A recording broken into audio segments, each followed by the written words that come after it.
The Nevskyy District Court of St. Petersburg sent local resident Nikolay Veprikov to the pre-trial detention center on a case of spreading fakes about the Russian army. The reason for the criminal case was posts on social networks about Russia's war against Ukraine, which Veprikov had published from March to June last year. He wrote about the deaths of civilians and soldiers in Ukraine.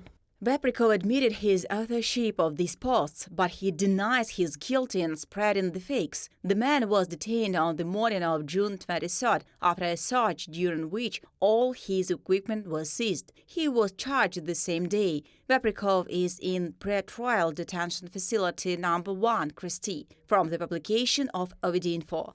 9 years in prison for Ruslan Ushakov, the author of the True Crime Telegram channel, was requested by the prosecutor during the court's deliberations. Ushakov is being prosecuted under 4 articles of the Criminal Code for spreading fakes about the Russian army, rehabilitating Nazism, justifying terrorism, and inciting hatred. The charges of such serious crimes were based on the reports in the chat room of Telegram channel about the shelling of Mariupol by the Russian army and the killing of civilians in Ukraine by Russian servicemen. According to the investigation, there were also alleged calls for violence against Vladimir Putin. At trial, Ushakov stated that he had been tortured during interrogation. The judge rejected the prosecutor's questions as to whether the defendant could show signs of torture.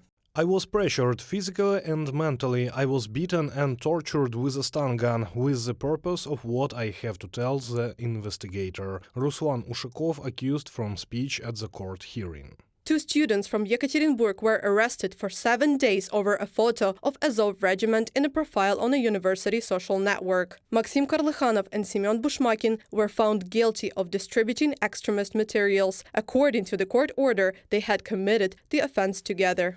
Acting jointly with another person identified by the administrative authority using the local network of the Ural State University of Railways and Communications, he changed the graphic representation of the profile under the name SDM, installing a graphic image of the chevron of the Ukrainian paramilitary nationalist association Azov from the court ruling.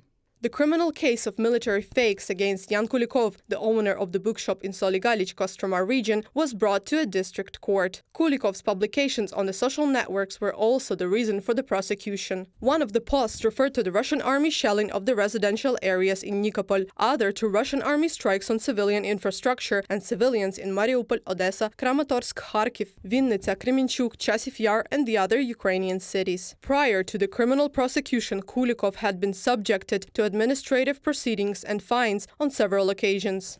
I want to see like-minded people to help free themselves from the influence of propaganda to people living in the same city as me. Of course, there have been people whose minds I was able to change, or at least make think about the fact that something is going wrong in the country, but there are far fewer of those. Yan Kulikov in a comment to 7x7 publication. In the Leningrad region, unknown people painted over anti-war graffiti on Dmitry Skurikin's shop. The businessman is on trial for repeatedly discrediting the army. He was sent to pre-trial detention in February and transferred to house arrest in April. Now this is what the shop looks like. About an hour ago, a group of masked men came running in. They painted over all the signs on the shop, well, as much as they could, whatever they could get their hands on. It's about 4 a.m. I'm here to take a picture. Now all that's left on the shop is a 6-meter-long inspiration saying, "I want peace." But even this phrase is enough to initiate a criminal case in Putin's Russia. Reported by Anastasia Tarnavska, Natalia Husak, Vladimir Shtengelov, UATV News.